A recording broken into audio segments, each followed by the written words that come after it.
내 두려움 없네. 제 10편. 주님의 여호와여, 어찌하여 멀리 서시며 어찌하여 환난 때에 숨으시나이까? 악한 자가 교만하여 가련한 자를 심히 압박하오니 그들이 자기가 베푼 꾀에 빠지게 하소서. 악인은 그의 마음의 욕심을 자랑하며 탐욕을 부리는 자는 여호와를 배반하여 멸시하나이다. 악인은 그의 교만한 얼굴로 말하기를 여호와께서 이를 감찰하지 아니하신다 하며 그의 모든 사상에 하나님이 없다 하나이다.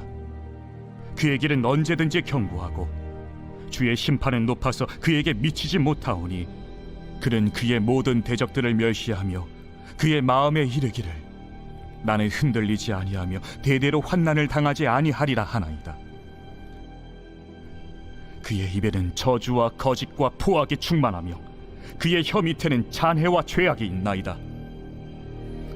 그가 마을 구석진 곳에 앉으며 그 은밀한 곳에서 무죄한 자를 죽이며 그의 눈은 가련한 자를 엿보나이다. 사자가 자기의 굴에 엎드림같이 그가 은밀한 곳에 엎드려 가련한 자를 잡으려고 기다리며 자기 그물을 끌어당겨 가련한 자를 잡나이다. 그가 구풀이 엎드리니 그의 포악으로 말미암아 가련한 자들이 넘어지나이다. 그가 그의 마음에 이르기를 하나님이 잊으셨고 그의 얼굴을 가리셨으니 영원히 보지 아니하시리라 하나이다.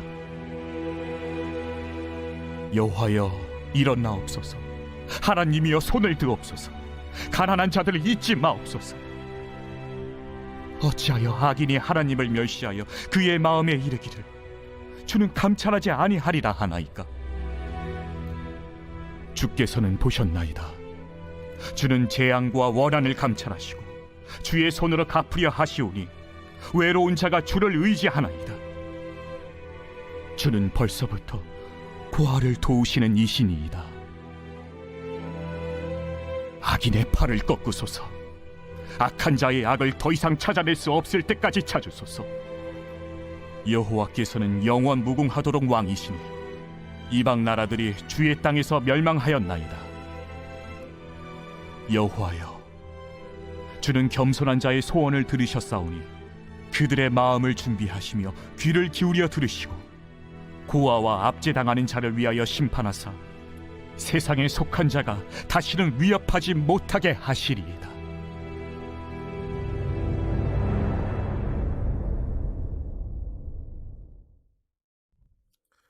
할렐루야, 좋은 아침입니다. 오늘은 7월 10일 금요일입니다.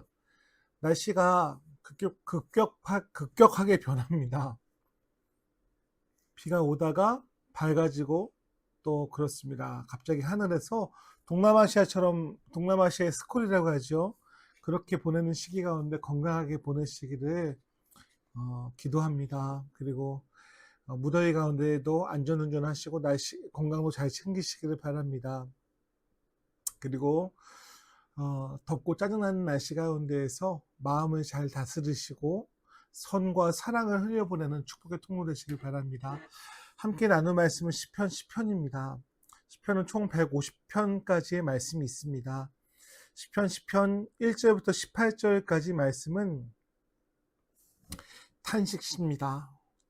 탄식시의 특징은 슬픔으로 시작하지만 결국은 탄식 뒤에 눈물 닦고 난 후에 하나님을 바라보고 하나님께 쏟아내고 났더니 하나님이 우리의 마음을 다시 힘을 주시고 소망을 주시는 그런 시입니다.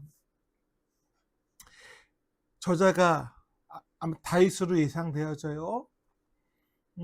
다윗도 하나님 마음에 합한 사람, 이스라엘의 왕이었지만 그의 인생도 참 어려움들이 많았습니다. 그의 인생도 꽃길만은 아니었습니다. 우리는 봐야 합니다.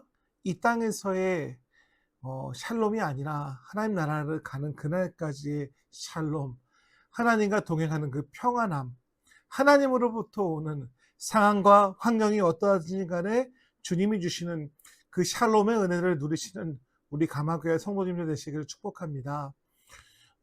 어제 많은 비로 인하여서 오가는 길 가운데 배수로를 정비를 하는 그런 과정들을 봅니다. 또 많은 비로 인하여서 토사가 무너지기도 하고 또 피해들을 보는 것들을 보기도 합니다. 그러나 그 환경 가운데 여러 환경을 넘어서 계시는 우리 주님을 바라보는 여러분 되시기를 축복합니다. 시편 말씀, 오늘 본 말씀은 10절 말씀에, 그러니까 시편은 9절에서 다윗이 하나님의 공의로운 승리를 뜨겁게 찬양합니다만 10절 말씀 가운데는 또 그 한이가 사라지는 무대 뒤에 초라한 모습이 보입니다. 다윗이 눈을 들어봤더니 악인들의 부조리가 승리하는 것 같고 악인들이 하나님이 없다라고 그렇게 무자비하게 유린하는 모습을 발견합니다. 하나님은 살아계신데 악인들은 승승장구하고 선한 자들은 고통받고 있는 이 모순된 현실 앞에 다윗은 견딜 수 없는 영적인 갈등을 겪습니다. 현타가 오는 거죠. 요새 말로. 하나님 계시는데 1절 말씀에 뭐라고 합니까? 어찌하여 멀리 계시나이까? 라고 얘기합니다. 이 어찌하여라는 그 말은 하나님의 부재를 의심하는 것이 아니라 하나님의 임재가 느껴지지 않는 현실 속에 자기의 믿음이 없는 모습들을 한탄하는 그런 마음이고 또 그 어찌하여라는 그 울부짖음 가운데에 하나님이 마음을 붙잡아 달라는 그런 고백이고 외침입니다. 오늘 우리의 삶 가운데 깊은 한숨과 뜻대로 되지 않은 상황 가운데 다윗이 고백하였던 이 신앙의 고백 가운데 우리도 하나님이 주시는 하나님으로부터 오는 평강 가운데 다시 소망을 회복하시길 축복합니다. 1절부터 11절까지 말씀입니다.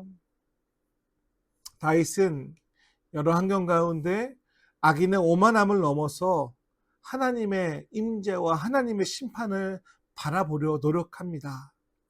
악인들은 하나님 없다고 말하며 스스로 교만하게 높입니다. 세상은 힘의 논리에 의해 움직이는 것 같고 불의한 방법이 통하는 것처럼 보입니다.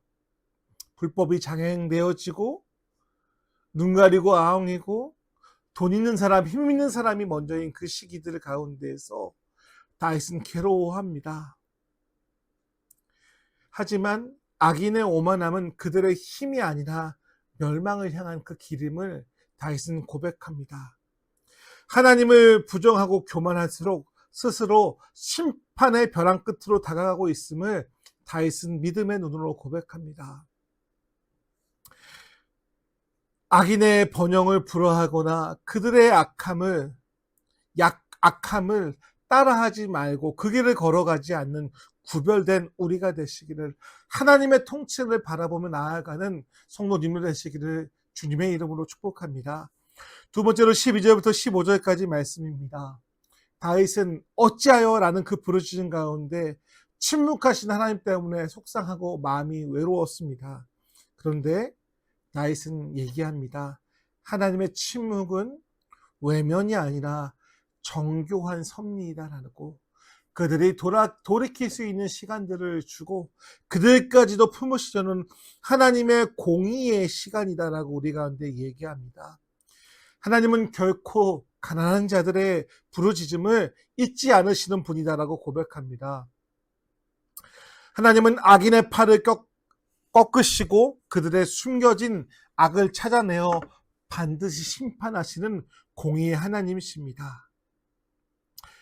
하나님의 때를 기다린 것, 그것이 가장 강력한 믿음의 행동, 기다림, 신뢰임을 깨닫고 하나님 앞에 주님 믿습니다. 주님은 옳습니다. 주님 선하십니다. 주님 하나님의 방법은 늘 최고이고 최선입니다라고 고백하며 그것을 기다리는 믿음을 구하는 성숙의 시간, 뜸들이는 시간이 있는 우리 성도님들 되시기를 축복합니다. 16절부터 18절까지 말씀입니다. 다윗의 기다리는 그 간절한 울부짖음 기도는 절망의 자리에서 하나님을 만나는 하나님의 은혜의 자리 가운데 임재 가운데 거하는 그런 모습으로 우리의 마음을 붙들어 주십니다. 탄식으로 시작했던 시인은 16절에 뭐라고 얘기합니까? 여호와는 영원 무궁하시도록 왕이시니라 라는 위대한 찬양을 올립니다. 상황과 환경이 어떠하든 간에 하나님은 찬양받기에 예배받으시기에 합당하신 분이시고, 하나님은 자신의 섭리와 기준을 가지고 세상을 경영하시는 분이십니다. 악인이 잘 나가는 거 보입니다. 세상의 기준이 내 기준과 다를 때도 있습니다. 그러나 그것은 영원하지 못하다라고 성경은 기록하며 시편의 저자 다윗은 고백합니다. 그러므로 사랑하는 성도 여러분, 기도로 여러분의 마음을 아뢰고 그 기도의 자리 가운데 주님의 위로와 은혜를 경험하시기를 주의 이름으로 축복합니다. 한국 역사의 위대한 거인이었던 손양원 목사님을 우리는 아실 것입니다. 자신의 두 아들을 죽인 원수를 오히려 자신의 양자로 삼았던 분, 여순 사건 당시에 왜 사랑하는 아들들을 죽인 악인을 그대로 두셨는지 가슴을 찢고 기도했는데 하나님은 그 비극 가운데 침묵하셨다라고 얘기하고 있고, 손양원 목사님이 이렇게 얘기합니다. 내 아들을 죽인 자를 사랑하게 된 것은 나의 사랑이 아니라 하나님의 사랑이 내 인생이라는 자수 뒷면을 뚫고 앞면의 영광을 보게 하셨기 때문이다라고 얘기합니다. 우리의 인생은 자수의 뒷면과 같습니다. 삐뚤빼뚤하고 상처투성이고, 근데 자수 그림을 놓는 수를 놓는 것을 뒤집어 보면 어때요? 뒤에 매듭으로 인해서 지저분해 보이지만 앞면은 아름답고 멋진 그림들이 놓여져 있는 것처럼 하나님은 교회와 성도들의 삶을 통하여서 아름다운 작품을 만들고 계십니다. 그러므로 우리 삶 가운데 이해할 수 없는 상황과 아픔과 눈물과 벅차오르는 감동 가운데서 하나님께서 우리의 삶 가운데 최선이시고 최고이시고 작품을 만들어 나가신다는 사실을 신뢰하며 주님 붙잡고 나아가는 믿음을 간구하는, 또 그래서 여러분의 슬픔과 고통이 기쁨으로 변화되는 은혜를 경험하는 우리 귀한 가마교회 성도님들 되시기를 축복합니다. 기도하겠습니다. 자수의 뒷면처럼 이해할 수 없는 고통 속에서도 여전히 역사의 앞면에 수를 놓고 계시는 하나님을 사랑하며 신뢰합니다. 침묵하시는 것 같은 순간에도 우리의 삶을 주관하시는 하나님을 바라보는 믿음을 주시옵소서. 악인의 행포에 흔들리지 않게 하시고 영원하신 우리 주님 하나님 바라보며 하나님의 아들을 믿는 믿음으로 살아가는 주의 백성들에게 인도하여 주시옵소서. 감사드리며 예수님의 이름으로 기도드립니다. 아멘. 속 새겨봅니다. 흘러가는 순간순간마다 주